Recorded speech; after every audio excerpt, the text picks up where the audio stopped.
Fatigue, tristesse, manque d'envie, la dépression entraîne une baisse du désir au sens large. L'humeur, le sommeil ou encore l'appétit sont modifiés. Mais on en parle moins, le désir et le plaisir sexuel peuvent également diminuer, voire disparaître sous l'effet de la dépression ou des traitements médicamenteux de la dépression. Alors ces difficultés concernent les femmes comme les hommes et tout ça, ça a des répercussions importantes sur la vie affective et la vie de couple. Alors comment expliquer cette baisse de la libido? À partir de quand faut-il consulter un spécialiste et quels sont les traitements? Pour répondre à toutes ces questions, deux invités, le docteur Axel Rombi qui est médecin sexologue, bonjour. Bonjour. Et puis le docteur Florian Ferreri, psychiatre à l'hôpital Saint-Antoine à Paris, bonjour. Bonjour. On commence avec cette question de Maureen, on nous demande s'il est normal de ne pas avoir envie de faire l'amour en pleine période de dépression. C'est quelque chose que vous constatez chez vous, comme plainte chez vos patients? C'est un signe extrêmement classique et le fait que la sexualité se dérègle, c'est un des premiers signes d'ailleurs de dépression. Donc quand on n'est pas tout à fait sûr que la dépression est installée parce qu'il n'y a pas encore la tristesse ou le grand désespoir, quand on interroge la dépression et qu'il y a un dérèglement de la sexualité, et qu'il y a un dérèglement de la sexualité, ça peut être un signe annonciateur de dépression. Et c'est quelque chose qu'on constate chez les hommes, chez les femmes? Chez les hommes, chez les femmes. Ce qui est intéressant, c'est qu'il y a un certain nombre de personnes qui commencent par une porte d'entrée sexothérapeutique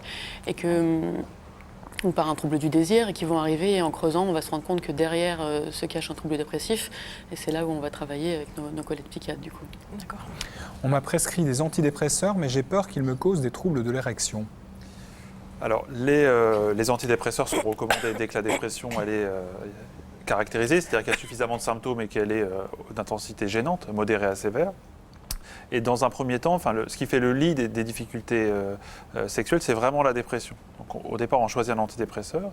Et s'il y a une amélioration, mais qui est insatisfaisante, ou s'il y a de nouveaux troubles qui apparaissent avec les antidépresseurs, alors on peut accriminer certains antidépresseurs. Et les patients entre eux ne sont pas tous égaux. Et il faut en parler avec le prescripteur et éventuellement modifier les traitements. Rarement l'arrêter brutalement, mais éventuellement modifier les traitements. Mais c'est quelque chose qui est courant, ça? Des antidépresseurs avec baisse de libido, baisse de l'érection, en l'occurrence? C'est fréquent. Ouais, c'est fréquent, c'est-à-dire qu'on peut avoir... C'est toujours difficile au début de savoir est-ce que c'est la pathologie qui nécessite la prise d'un antidépresseur ou est-ce que c'est l'antidépresseur. Mais si le problème perdure alors que la dépression s'améliore, alors ça peut être les traitements et c'est relativement fréquent, de l'ordre de 30 à 40%. Mais quand on donne par exemple des antidépresseurs, pas aux mêmes doses, mais par exemple pour des douleurs chroniques qu'on peut donner effectivement, parce qu'il y a une certaine efficacité, à petite dose, ça peut aussi donner ce genre de trouble ou pas? Ça peut arriver, c'est relativement dose dépendant quand même, donc les petites doses, on est moins à risque d'avoir des difficultés, mais tous les antidépresseurs peuvent donner une difficulté dans le ressenti de certains plaisirs. Les antidépresseurs diminuent les ressentis en général, donc ça diminue le ressenti douloureux, c'est très protecteur, mais ça peut aussi diminuer le ressenti de certains plaisirs qu'on ressent dans la sexualité normale. Comment savoir si ma baisse de libido est due à ma dépression ou à autre chose? Bonne question. Bonne question. Et c'est là que c'est intéressant de creuser sur l'histoire et sur la temporalité de l'arrivée des troubles. Ensuite, souvent, on observe qu'il y a des anomalies du développement psychosexuel par ailleurs, qu'il y a des dimensions de la sexualité de l'ordre du développement de la fonction érotique, par exemple, qui ne se sont pas complètement faits ou qui ont été limités à un moment donné, et où on voit que quand on travaille avec d'autres méthodes chez des personnes qui souffrent de dépression, on peut réussir à récupérer un bien-être sexuel, quand bien même il y a une dépression ou la prise d'antidépresseurs. Et ces troubles de la sexualité liés à la dépression, c'est vrai à tout âge ou est-ce que quand c'est des jeunes, par exemple, qui sont touchés, il y a moins ce problème? Non, c'est vraiment vrai à tout âge. On n'est pas égaux par rapport à ça. Certains patients l'ont systématiquement et dès les premiers signes, d'autres ne l'ont pas du tout. Mais il y a une vulnérabilité génétique, personnelle, qu'on a du mal à identifier en amont. Pour la distinction sur la question sur la libido, il y a aussi les autres signes de dépression qui doivent être recherchés. Est-ce qu'on est triste? Est-ce qu'on a des problèmes d'attention, de concentration? Et ça permet un petit peu de faire la part des choses, mais c'est authentiquement difficile. On nous demande si une sexualité épanouie ne pourrait pas au contraire aider à combattre la dépression. Oui, mais ils ne font pas exprès. Tout ce qui permet de se confronter à des émotions positives, l'activité sexuelle, le sport, être dans un milieu favorable, est très protecteur contre la dépression. Le fait de reprendre une activité sexuelle quand on a une activité sexuelle diminuée à cause d'une dépression, c'est aussi favorable pour sortir définitivement de la dépression. Maintenant, c'est difficile de le considérer comme un traitement de la dépression. Non, mais ce qui peut être intéressant, c'est que par exemple, on voit qu'on peut utiliser certains types d'antidépresseurs dans le cadre du traitement des éjaculations précoces. Donc, ce que mon collègue disait tout à l'heure sur le fait que ça met un peu à distance la souffrance, que ça met un peu à distance un certain nombre de sensations et d'émotions, permet finalement d'aider certains troubles sexuels. Donc, on n'est pas sur du tout noir ou tout blanc. D'accord. Oui, on propose un reportage parce que quelle que soit la prise en charge par un traitement médicamenteux ou pas, la dépression, on l'a vu, a souvent des répercussions sur la vie sexuelle des hommes comme des femmes. Et notre équipe a recueilli le témoignage de Béatrice, 63 ans, qui a préféré rester anonyme. Un reportage signé Marie Guyot et Claire Debuzet. Béatrice souffre de dépression depuis l'enfance. Des épisodes dépressifs qui apparaissent à des moments clés de sa vie, comme la naissance de ses enfants, leur départ de la maison ou encore un changement d'orientation professionnelle. Les premiers symptômes, c'est toujours des espèces d'hyperactivité, c'est-à-dire tout d'un coup sortir plus, avoir plus de contact avec la sexualité aussi qui s'active de façon différente, comme s'il s'agissait de se raccrocher à la vie. Avec des choses un petit peu excessives, voilà, avec des comportements un peu excessifs. C'est pas tellement une hyperactivité au sens des aventures ou de multiplier les rencontres. Ce qui est recherché, c'est le côté affectif qui va avec la sexualité. Donc vraiment le sentiment d'exister dans le regard de l'autre, dans une nouvelle relation. Mais après cette phase d'euphorie, Béatrice traverse une période noire, marquée par les crises d'angoisse et un mal-être profond, qui ont des conséquences sur son activité sexuelle. Ce qui est altéré, c'est la capacité de rentrer dans l'excitation finalement. Et l'accès à l'orgasme peut être altéré d'ailleurs avec médicaments ou sans médicaments. Du coup, c'est très difficile de faire la part des choses puisque j'ai eu les deux. J'ai utilisé des médicaments et effectivement, il y a une altération d'accès à l'orgasme, mais sans médicaments, cette altération, je l'ai eue aussi. Donc, voilà, qu'est-ce qui appartient aux médicaments, qu'est-ce qui appartient à la dépression, c'est difficile. Heureusement pour elle, Béatrice fait de belles rencontres. J'ai toujours eu des partenaires qui ont été très présents, très soutenants, très à l'écoute, très patients. Donc ils étaient plutôt motivants à la sexualité. Finalement, ils ont fait le contrepoids par rapport à ma situation à moi, comme si moi j'étais moins dans l'action, eux y étaient plus, voilà. Ce sont ces relations qui peu à peu l'aident à sortir du tunnel et à se reconstruire. Petit à petit, les choses se remettent en place avec cette remise en vie, avec ce nouveau partenaire et avec une relation. Et c'est plutôt joyeux de travailler à faire évoluer cette relation. La sexualité, c'est certain que c'est un des moyens de me maintenir en vie et sans doute de m'appuyer sur une relation affective pour sortir de l'épisode dépressif. Oui, c'est certain, oui. Témoignage effectivement qui reflète les patients que vous recevez. La problématique de l'absence d'orgasme ou du retard à l'orgasme est souvent retrouvée chez les personnes qui souffrent de dépression ou qui sont sous antidépresseurs. Quand ça dure, c'est là où ça peut devenir une telle souffrance et un tel enjeu dans le couple avec qu'est-ce que tu me donnes, qu'est-ce que tu me donnes pas, qu'on peut se confronter à un souhait d'arrêt des traitements et là ça peut devenir vraiment compliqué. Et du coup souvent vous recevez les couples ? Oui.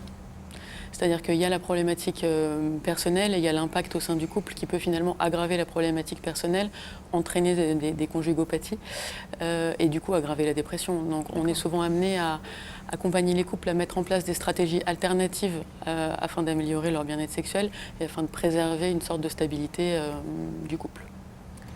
J'ai peur. Allez-y. Non, parce que c'est vrai qu'on parle de la confrontation des émotions positives, au plaisir, mais quand on n'arrive pas à atteindre l'orgasme, qu'on n'arrive pas à donner du plaisir à son ou à sa partenaire, c'est aussi au niveau de l'estime de soi très dévalorisant. Et on est dans un cercle vraiment vicieux à ce moment-là, on n'est pas très bien, et puis ça se passe mal, et l'image de soi est altérée. Donc c'est pour ça que c'est une vraie problématique. C'est sûr, quand on est extrêmement déprimé, triste, suicidaire, c'est pas ce qu'on va regarder en premier, mais très rapidement, dès que ça va mieux, on est très vigilant à essayer d'apporter un confort à ce niveau-là. Une question justement pour rebondir sur ce que vous dites. J'ai peur que ma compagne pense que je ne l'aime plus. Comment lui expliquer que mon manque de désir est lié à ma dépression ? Déjà, de réussir à mettre les mots sur les difficultés liées à la sexualité. Et de parler de dépression, c'est une bonne chose. Et de rappeler que, d'une part, il y a des solutions et que la dépression, c'est en règle générale quelque chose de transitoire. Alors, toujours trop long pour celui qui en souffre, mais transitoire. Et ça permet souvent de passer un cap. Mais s'il y a de l'incompréhension dans le couple ou si c'est le début d'une relation, on a énormément de couples qui se séparent pour ce motif-là. On nous demande justement comment gérer la frustration de son conjoint durant cette période. C'est là où il y a un manque d'éducation autour de la sexualité, où les gens ont tendance à assimiler amour et désir. Comme si on aimait quelqu'un, on avait nécessairement de la libido et envie d'avoir des rapports sexuels. Je pense que c'est là où c'est important d'aller consulter, ne serait-ce qu'un médecin généraliste, un psy, un sexo, en tout cas quelqu'un qui puisse avoir un point de vue extérieur et poser les mots sur le fait que non, c'est pas parce qu'on n'a pas de désir ou pas de libido à un moment donné qu'on n'aime pas l'autre. Ensuite, ce qui est important de travailler, c'est qu'est-ce qu'on va chercher dans la sexualité. Il y a des personnes qui vont aller chercher l'amour dans la sexualité, et des personnes qui vont aller chercher un réenfort narcissique, une sensation d'être désirable, etc. Et de pouvoir mettre des mots sur ce qu'on va chercher dans la sexualité permet à l'autre de mieux comprendre et finalement de mettre en place des stratégies de communication autres pour exprimer son amour, pour exprimer qu'on trouve l'autre beau, désirable, etc. sans avoir nécessairement besoin d'avoir une activité sexuelle fréquente. Mon partenaire est dépressif, comment puis-je l'accompagner dans cette épreuve, dans notre vie de couple ? C'est déjà essayer de traiter cette dépression. C'est-à-dire que autant les choses s'enchaînent mal quand on commence à être déprimé, la tristesse, le manque d'envie, autant les choses repartent de façon très positive quand on arrive déjà à faire un diagnostic précis et pas se focaliser sur un point particulier et qu'on accepte une prise en charge et un traitement quand c'est nécessaire. Et on rappelle que les traitements sont quand même efficaces, qu'ils soient médicamenteux ou non médicamenteux. Et c'est la première étape, c'est de se soigner de sa dépression. C'est quand même une maladie grave. Est-ce qu'au contraire, la dépression peut accentuer la libido ? C'est possible. On a notamment au début de la dépression, quand on est très mal, soit le niveau de ressenti est atténué et on a envie de se confronter à des situations extrêmes pour ressentir du plaisir, soit d'authentiques équivalents suicidaires chez des personnes qui sont très déprimées et qui vont commencer à avoir des conduites à risque, notamment des rapports sexuels non protégés, pour se mettre en danger finalement, consciemment ou inconsciemment. Donc ça peut arriver, cette hypersexualité anormale, soit pour trouver le plaisir qu'on a du mal à atteindre dans le cadre d'une sexualité normale, soit pour vraiment se mettre en danger. Je ne suis pas sûre que là, on puisse parler d'augmentation de la libido, mais plus d'aller chercher ce que disait la dame dans le témoignage, d'aller chercher chez l'autre de l'affection, un réenfort narcissique, enfin, quelque chose qui vienne combler un vide finalement, plus qu'un désir sexuel. Une autre question, le retour de la libido n'est-il possible que par la guérison de la dépression ? Et si je vais un petit peu plus loin finalement, est-ce que le retour de la libido, ça peut être le signe que je ne suis plus dépressif ? C'est un des signes qu'on recherche vraiment pour dire là on est vraiment sorti d'affaire. Quand la sexualité se remet en place et tous les instincts se remettent en place, l'alimentation, le sommeil, c'est qu'on est vraiment en très bonne voie et qu'on est proche ou qu'on est guéri. Et c'est un signe extrêmement important. Olive nous demande quel traitement pour retrouver sa libido lors d'une dépression en dehors du traitement antidépresseur qui va soigner la dépression. Est-ce qu'il y a des traitements que l'on peut proposer ? Non, il n'y a pas de traitement pour retrouver sa libido. Ça règle de désir. Donc il y a certains de désir. Il n'y a pas de traitement pour retrouver la libido. On a très peu de médicaments finalement sexoactifs dans le bon sens du terme. Chez certains hommes qui vont avoir des dysfonctions érectiles associées à la diminution de leur libido, le fait d'aider un peu l'érection par des médicaments type Viagra ou autre peut aider un petit peu par un effet d'entraînement finalement, mais ça ne ramène pas la libido. Regardez aussi au niveau des traitements et des co-traitements, il y a souvent des adaptations à proposer qui peuvent être efficaces. On n'est pas tous égaux face à un même traitement et puis on a quand même plusieurs traitements disponibles dans la dépression et on arrive en général à trouver une solution. Donc il ne faut pas hésiter à en parler. Souvent les patients ont du mal à en parler à leur médecin, de parler de cette thématique-là. Et c'est vraiment un motif de changer de traitement quand c'est... C'est une question qu'on a là. Avec mon traitement, je me sentais mieux moralement, mais depuis, j'ai des troubles de l'érection. Que faire ? En parler au médecin qui vous suit, parce qu'éventuellement, on peut modifier. Que faire ? C'est rarement arrêter, parce que si on arrête trop tôt un traitement antidépresseur, le risque, c'est que la dépression revienne et les troubles sexuels avec reviennent. Mais c'est d'évaluer le pour et le contre. S'il reste très peu de temps de traitement, peut-être essayer de supporter ça. Si on a encore besoin du traitement pendant plusieurs mois, alors de corriger soit la dose, soit les autres traitements, soit carrément le traitement. Et il y a des solutions, encore une fois. Alors vous l'avez dit tout à l'heure, la dépression ou les traitements antidépresseurs peuvent entraîner des problèmes de libido, voire d'impuissance. Après plusieurs traitements qui n'ont pas fonctionné, Gilbert, 50 ans, s'est fait poser un implant pénien. Il a accepté de témoigner sur ce sujet tabou. Un reportage signé Marie Guyot et Mathieu Villebeau.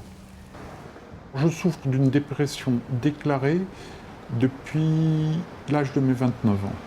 Les conséquences, c'est que j'avais plus de libido, le plaisir à vouloir faire les choses, l'envie de faire les choses, la motivation de faire les choses. Je ne voulais plus rien faire et je restais calefoté dans ma solitude.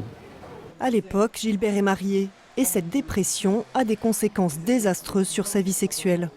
Et j'ai dit à ma femme, je suis impuissant.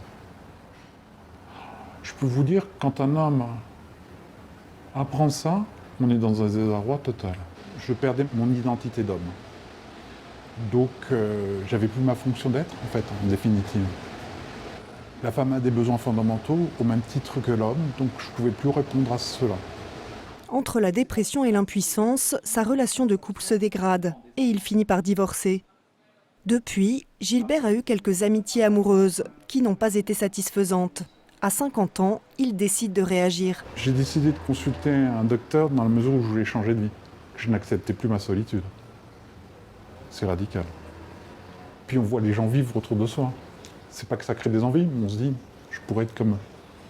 Pour tenter de résoudre ses problèmes d'impuissance, Gilbert a recours aux médicaments et aux injections. Mais ces traitements n'ont pas d'effet sur lui. Il décide alors d'aller voir un urologue qui lui propose de lui poser un implant pénien, c'est-à-dire une prothèse permettant d'obtenir une érection à la demande. L'opération a eu lieu il y a 3 semaines. Donc on est à 3 semaines de l'intervention. Au niveau des douleurs, ça se passe bien? Écoutez, les douleurs étaient très, très faibles, dans la mesure où j'ai pris des antalgiques et des anti-inflammatoires. D'accord. Et je dois dire que c'est même secondaire minime, j'ai pratiquement pas souffert. D'accord.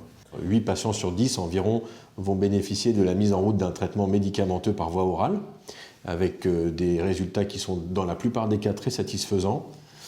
Et à peu près un patient sur 100 va bénéficier de la pose d'un implant pénien, quand 80% des malades, eux, seront guéris avec les traitements médicamenteux. En termes de démarche, vous êtes content d'avoir franchi le cap? Je vais vous dire, ça fait 3 semaines et je me sens déjà mieux dans ma tête. C'est parfait. En faisant abstraction du plaisir que pourrait procurer la prothèse, mais je sais que je pourrais au moins donner du plaisir. Une relation dans son épanouissement le plus total. C'est ça qui compte. Oui. Ce que les patients peuvent attendre d'un implant pénien, c'est de récupérer des érections qui permettent la pénétration.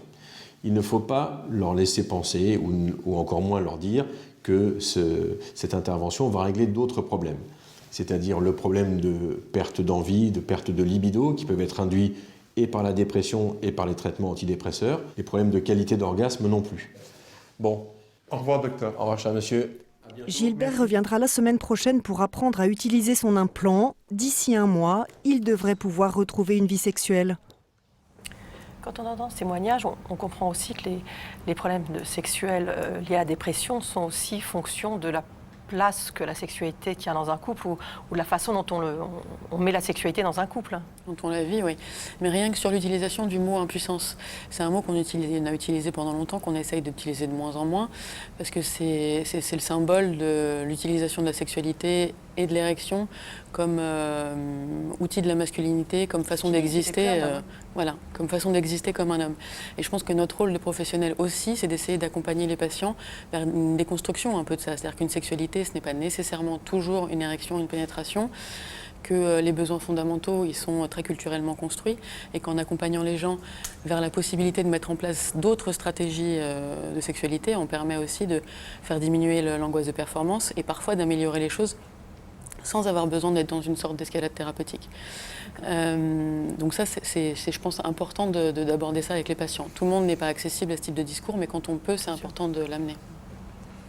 Oui, tout à fait. On voit que là, il y a le symptôme, la dysfonction et un bilan qui a dû être fait. Mais l'origine de ces difficultés, elle est souvent multifactorielle. Dépressive à un moment donné de la vie, peut-être d'autres problématiques à d'autres moments de la vie. Et c'est important d'avoir du coup le concours de plusieurs professionnels avant de prendre des décisions si importantes. Quel médecin consulter au sujet de ces problèmes? Un psychiatre, une sexologue, un médecin généraliste? Souvent, les médecins traitants, c'est un peu compliqué quand c'est le médecin habituel de la famille. De la famille, souvent ils n'osent pas. Je pense qu'il n'y a pas de porte d'entrée préférentielle. L'important, c'est de tomber sur un professionnel avec qui on est à l'aise et qui est capable de nous dire ce qu'il est capable de faire pour nous. C'est-à-dire que, moi, ça m'arrive souvent de recevoir des gens qui, au final, ont un trouble psychique par ailleurs qui est bien plus global que celui en lien avec la sexualité. Et dans ces cas-là, j'oriente vers mes collègues psychiatres ou psychologues. Et de la même manière, j'ai des collègues psychiatres ou psychologues qui m'orientent des gens. L'essentiel est de trouver une porte d'entrée, quelle qu'elle soit. On trouvera un chemin adapté derrière. Mais est-ce que vous pensez juste que, pour parler en tout cas des psychiatres, si les patients n'abordent pas le problème, est-ce que systématiquement, ils vont poser la question? Parce que ce n'est pas toujours facile. C'est pas toujours facile. Le patient, lui, il faut qu'il en parle avec la personne en qui il en a confiance, mais c'est aussi de la responsabilité des professionnels d'aborder en premier la question. Et c'est beaucoup plus simple quand la question est posée d'y répondre. Et ça, c'est vraiment un message extrêmement important. Les médecins généralistes doivent poser les questions, les psychiatres doivent poser les questions.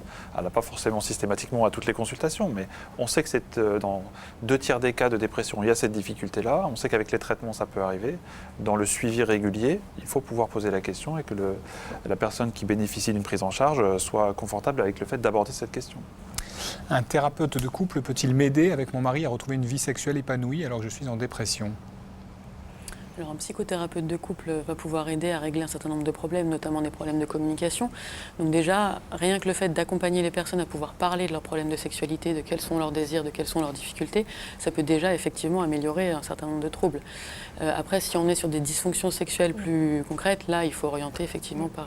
L'avantage du thérapeute de couple, c'est que le conjoint va être obligé d'écouter et d'entendre ce que la personne dépressive a à dire, ce qui est déjà pas mal. Tout à fait. C'est un premier pas.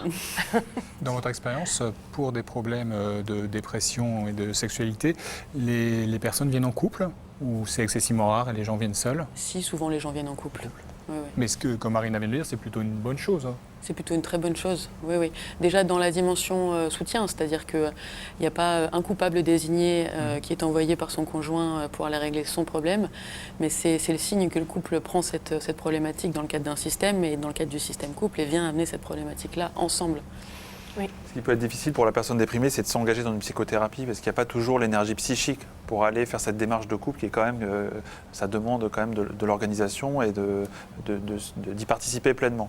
Donc il y a aussi des étapes, c'est d'essayer de s'améliorer sur un certain nombre de symptômes, les symptômes qui sont très invalidants, comme un éventuel ralentissement, une absence totale d'envie. Et quand certaines difficultés perdurent, comme des problèmes de sexualité, alors là, est tout à fait consulter en couple ou parler du problème ensemble face à son médecin, c'est quelque chose d'important. Et il faut combien de temps à peu près pour que les traitements antidépresseurs mis en place puissent déjà améliorer suffisamment les choses pour qu'il y ait une énergie pour aller consulter ensuite? Les premiers résultats quand on est répondeur, c'est de l'ordre de 15 jours, 3 semaines, mais on attend généralement quand même un mois avant de conclure à l'inefficacité ou à la pleine efficacité d'un traitement. Et il faut quand même une amélioration satisfaisante pour pouvoir engager une démarche autour de la sexualité, sachant que des fois les problèmes de sexualité sont majorés à l'occasion d'une dépression mais étaient préexistants. Oui. Donc on est sur des difficultés qui peuvent être tout à fait diverses, soit l'apparition nouvelle d'un problème, soit quelque chose d'ancien qui est acutisé par la dépression. Mon mari ne comprend pas mon manque de désir depuis que je suis en dépression pour une perte d'emploi. Comment lui faire comprendre que ce n'est pas du cinéma? Là, je pense que c'est important d'aller consulter peut-être parce que si le conjoint n'entend pas le discours et que si les mots sont dits, il n'y a pas beaucoup de modes de communication autres possibles. Alors que l'intervention d'une tierce personne, ne serait-ce que le médecin généraliste, là pour le coup, peut améliorer les choses. C'est la question de beaucoup de troubles psychiatriques. Comme ça ne se voit pas forcément, il y a une compréhension initiale qui s'installe, mais très rapidement, il y a de la lassitude face aux troubles psychiatriques. La dépression est un bon exemple d'incompréhension. J'ai l'impression que c'est un manque de volonté. Donc. Exactement, un manque de volonté, un manque de désir. C'est ça. Il y a aussi une histoire d'éducation là encore, c'est-à-dire que des gens pour qui le désir est quelque chose d'assez naturel, qu'ils n'ont jamais eu de problème de désir, et qui associent l'amour et le désir, vont avoir du mal à comprendre que leur conjoint ne les désire plus. Ça va nécessairement être le signe d'autre chose, d'un désamour, il a été voir ailleurs ou d'autres problématiques. Merci beaucoup.